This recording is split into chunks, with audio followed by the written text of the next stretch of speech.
Picture this, it's 1853. You're a black man living in Philadelphia. You have a job. You have a small apartment. You pay your taxes. You go to church on Sundays. You're not enslaved. You've never been enslaved. You were born free. Your parents were born free. You have the documents to prove it. You are, by every legal definition, a free man. And that is your biggest problem. Because in 1850s America, being a free black person was like being a swimmer in the middle of the ocean with a life jacket that was slowly deflating. You weren't drowning. Not yet. But everyone around you was watching. Some of them were waiting, and a few of them were actively poking holes in your life jacket. And the law? The law was handing them the needle. This is the story of what freedom actually looked like for roughly 500,000 black people before the Civil War. And I need you to understand something before we start. This isn't a story about slavery. This is a story about freedom. And why, in 1850s America, that word meant almost nothing. Let's break it down. Everything in your life as a free black person in America comes down to one thing. A piece of paper. That's it. One document. Your freedom papers. They prove that you are legally not someone else's property. They're your birth certificate, your ID, your passport, and your get-out-of-jail-free card. All rolled into one single fragile document. Except the card doesn't always work. Here's how it operates. You carry these papers everywhere. To work, to church, to the market, to your neighbor's house, walking to the well. Papers. Stepping outside for air. Papers. Going literally anywhere while existing in a black body in 1850s America. Papers. Because if you are stopped, and let me be clear, you will be stopped, you present them. An officer, a sheriff, a night watchman, a random white citizen who decides you look suspicious. Any of these people can demand to see your documents at any time for any reason. If you have them, you might be fine. Might. Because the person examining them can simply declare they look forged. Just like that. No evidence needed. And now you have a problem because guess who gets to determine whether your papers are legitimate? Not you. You don't get a say. A magistrate decides. A white magistrate.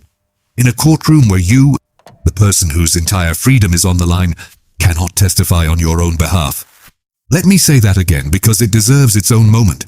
In the legal proceeding that determines whether you are a free human being or someone's personal property, you are not allowed to open your mouth. It's the legal equivalent of being on trial for your life and your lawyer is duct tape. Your defense attorney is silence. The prosecution is anyone with a badge and an opinion. Now here's where it gets genuinely nightmarish. Let's say you do have your papers, they are real, and normally everyone accepts them. Good for you. Then one day you reach into your coat pocket and they're not there. You left them at home. They fell out on the walk to work. They got soaked in the rain and became unreadable. Someone pickpocketed them. It doesn't matter why. What matters is you are now a black person in 1850s America without proof of freedom. And without proof of freedom, the legal system's default assumption is not, this person is probably free and we should help them. The default assumption is, this person is probably a runaway slave. Guilty until proven innocent. Except you can't speak in court. And the proof just fell out of your pocket. Your entire existence as a human being, your job, your home, your family, your name, your life, depends on a single piece of paper that can be lost, stolen, damaged, forged, or simply declared a fake by anyone with authority. Imagine if your entire citizenship could be erased because your wallet fell in a puddle. You'd be terrified to leave the house. You'd check your pockets obsessively. You'd probably sleep with those papers under your pillow. That's not a hypothetical. That's what roughly 500,000 free black Americans did every day of their lives. But hey, you're free. Okay, so you've got your papers. You're careful. You keep them in a leather pouch around your neck. You check on them 3 times a day, like a nervous parent checking on a sleeping baby. You're managing. Then September 1850 happens.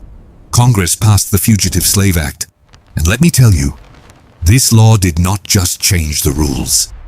It flipped the entire board, set it on fire, and then charged you for the damages. Here's what the law said. If an enslaved person escaped from a southern state to a northern state, the northern state was now legally required to help capture and return them.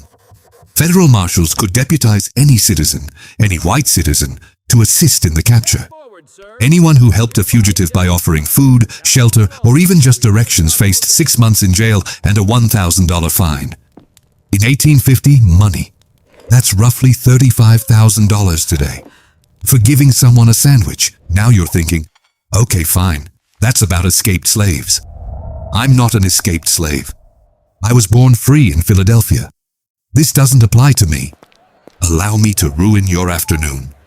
Under the Fugitive Slave Act, a slaveholder, or anyone claiming to represent a slaveholder, could appear before a federal commissioner and swear under oath that you were their runaway property. They didn't need overwhelming evidence. An affidavit, a physical description that vaguely matched you. Sometimes just a verbal claim and a confident attitude. And the accused, you, could not testify in your own defense. You could not say, I was born free in Philadelphia. You could not present witnesses who've known you your entire life. You could not show your freedom papers. The commissioner's hearing was, for all practical purposes, a one-sided conversation about your life where you were not invited to participate. But wait, it gets better. And by better, I mean catastrophically worse. The federal commissioners who decided these cases were paid per decision. If they ruled the person was free, they received $5. If they ruled the person was a slave to be returned south, they received $10. 5 for free, 10 for slave. Let that sink in for a moment. The person deciding whether you spend the rest of your life in freedom or in chains got paid double for deciding you were property. Not a salary, not a flat rate. A per-case bounty with a financial incentive built directly into the system to rule against you. This is the legal equivalent of paying a restaurant health inspector double if they shut you down. What do you think is going to happen? The result was immediate and devastating. Professional slave catchers flooded the northern states like a plague. And these weren't ragged loners on horseback from the movies. Many were organized, funded operations. They had networks across state lines. They had informants in black communities. They had the legal backing of the United States federal government. And they didn't just hunt actual runaways. They targeted anyone who looked profitable. A free black man with limited connections and slightly incomplete paperwork? That's not a person to them. That's a commission check with legs. There was a free man from New York State. Born free. Lived free his entire life. Had papers. Had a family. Had a career as a professional musician. In 1841, he was lured to Washington, D.C. with a job offer. He was drugged, kidnapped, and woke up in chains in a slave pen. He spent the next 12 years, on a Louisiana plantation. He was one of the lucky ones. He eventually got out. He wrote a book about it. Historians estimate that thousands of other free black people were kidnapped and sold south and were never rescued, never identified, never found. We will never know how many because the system wasn't interested in counting them. Who was going to file a missing person report for a free black man in 1850s America? Nobody. Because legally, you were barely a person. The Fugitive Slave Act didn't just create hunters. It created an industry, an entire economy of human trafficking running on federal fuel, targeting free people whose only crime was being black within grabbing distance. Some free black communities in the North, entire neighborhoods, packed up and fled to Canada after 1850. Not escaped slaves. Free people. Born free, lived free, tax-paying citizens who decided that the United States of America was no longer a safe country for them. They weren't running from slavery. They were running from freedom. But hey, you're free. Let's say you've survived the paper problem. You've dodged the hunters. You're still, technically, legally, for now, free. Congratulations. Now let me tell you what free actually allows you to do. Because the word freedom is doing some incredibly heavy lifting here, and I think it needs a performance review. Let's start with what you can't do. And I'll go quickly because the list is embarrassingly long and I don't have all day. You can't vote. In almost every state, north or south, black men cannot vote. A handful of northern states technically allow it, but with conditions. New York, for example, lets black men vote, but only if you own at least $250 worth of property. White men? No property requirement. Just show up and breathe. That's the whole qualification process. You can't testify against a white person in court. If a white man robs you, assaults you, burns down your business, or kicks your dog, you cannot go to court and tell a judge what happened. Your words carry zero legal weight. You can testify in cases involving other black people. That's it. Your voice has a range limit, and it ends at the color line. You can't serve on a jury. Can't hold any public office. Can't join the militia. Can't carry a firearm in most southern states. In some states, you can't even own a dog. A dog. You, an adult free human being, are legally prohibited from owning a golden retriever. You can't travel freely. Many states require free black people to carry travel passes, separate from your freedom papers. Going to the next county? You need a pass. Visiting family in another state? Pass. And some states simply ban you from entering at all. Illinois, Indiana, Oregon. These are not southern slave states. These are free northern and western states that decided freedom has a border, and you're on the wrong side of it. Let me make sure you caught that. The states that called themselves free banned free black people from entering. It's like a gym advertising open to everyone, and then putting a bouncer at the door who only lets in people named Steve. You can't gather in groups. In most southern states, any assembly of free black people without white supervision is illegal. Church? Only with a white observer present. A birthday gathering at your home with too many guests? Potentially criminal. The government looked at the concept of hanging out with your friends and decided it needed regulation. But only for you. You have curfews. In Charleston, in Richmond, in New Orleans, free black people must be indoors by a specific hour. If you're caught outside after curfew, arrested, fined, and if you cannot pay the fine, and remember you can barely earn money, you can be sold into slavery to cover the cost. Let me walk you through that logic one more time. You're free. You take an evening walk. You lose track of time. You get arrested. You can't afford the fine. You are now enslaved. From free to property because of a clock. That's not justice. That's a Kafka novel with worse consequences. You can't learn to read or write in several southern states.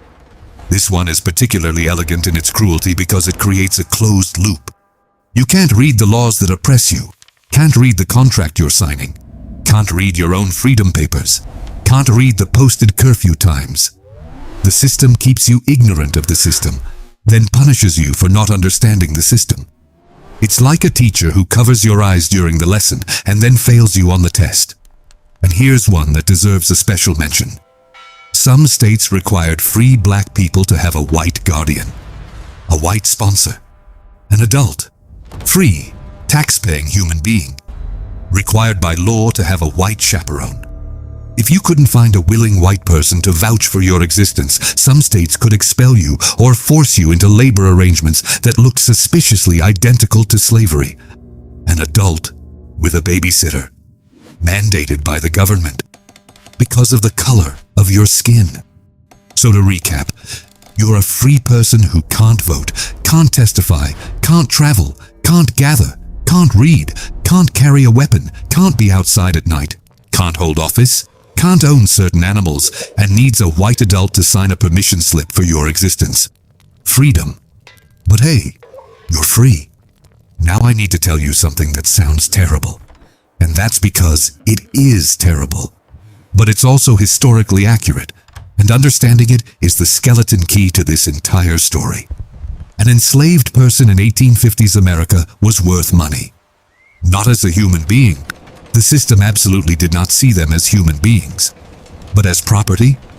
An enslaved person in the 1850s was valued at between $800 and $2,000. Adjusted for inflation, that's roughly $25,000 to $65,000 today. A skilled worker, a blacksmith, a carpenter, a talented cook, could be worth even more. That valuation is disgusting. But here's the terrible truth about being worth money. People tend to protect what they've paid for. A slave owner fed the people he enslaved. Not well, not enough, not with any kindness or dignity, but he fed them, because a dead worker doesn't pick cotton. A starving worker picks slowly. If an enslaved person got seriously ill, some owners would call a doctor. Not out of compassion, obviously, but because letting a $2,000 investment die from a treatable fever is financially idiotic. Enslaved people had shelter, clothing, a place to sleep. All of it was inadequate, degrading, and given purely for exploitative reasons. But it existed because the economic system needed its workers alive and functioning. Now let's talk about you, the free black person. What are you worth to the economic system? You're worth exactly, precisely, mathematically, zero. Nobody owns you. Which sounds great until you realize what it actually means. Nobody has a financial reason to keep you alive. You're not an investment. You're not an asset. You're not even a line item on someone's accounting ledger. You're just a person. In a system that didn't build structures for free black people because it never intended for them to exist. So everything costs and nothing is provided. Food? Buy it yourself. With what wages? The ones from the handful of jobs you're legally permitted to do. Hauling, cleaning, dock work, maybe skilled labor if you're fortunate and in the right state. But those wages, significantly below what a white worker earns for identical tasks. You do the same work for less money and then pay the same prices. Sometimes higher, because landlords and merchants know you have nowhere else to go. They charge what they want. You pay what they demand. Housing? Rent it yourself. And pay more than white tenants for worse conditions in worse locations. This isn't capitalism failing. This is capitalism working exactly as intended for people with no leverage and no alternatives. Healthcare? Don't get sick. That's the plan. That's the entire healthcare system for free black people in 1850s America. An enslaved person might see a doctor because their owner needed them functional. You get thoughts and prayers. Mostly just thoughts. Here's the economic equation of 1850s America written out plainly. If you are property, you are maintained. If you are free and black, you are abandoned. The system built an entire infrastructure around keeping enslaved people alive and productive and built absolutely nothing for free black people. Not because it forgot, because it didn't care. During economic downturns, when there were several in the 1850s, when food was scarce and work was scarcer, enslaved people still ate. Not well, but they ate. The owner needed them for next season's planting. Free black people? They competed for scraps. First fired, last hired, most vulnerable to every market fluctuation. And this produced a fact so devastating that it has haunted historians for a century and a half. Some free black people facing starvation, destitution, and complete economic abandonment voluntarily sold themselves into slavery. Not because they wanted to, not because they were confused about what slavery meant, because the alternative was dying alone in a gutter while free. They made a calculation, the most horrible calculation a human being can ever make, that guaranteed survival as property was better than probable death as a person. That is what freedom meant. The freedom to starve with dignity, or to eat without it. But hey, you're free. You've survived the paper lottery. You've dodged the hunters. You've memorized the 47 rules. You've somehow scraped together enough to eat this month. And then, in March of 1857, the Supreme Court of the United States of America, the highest legal authority in the country, the institution whose sole purpose is to interpret the foundational promise of the Constitution, looked at everything I've just described and said, yeah, that all sounds about right. The case is known as Dred Scott v. Sanford. It involved an enslaved man who had been taken by his owner to a free territory and then brought back to a slave state. He argued that having lived on free soil made him legally free.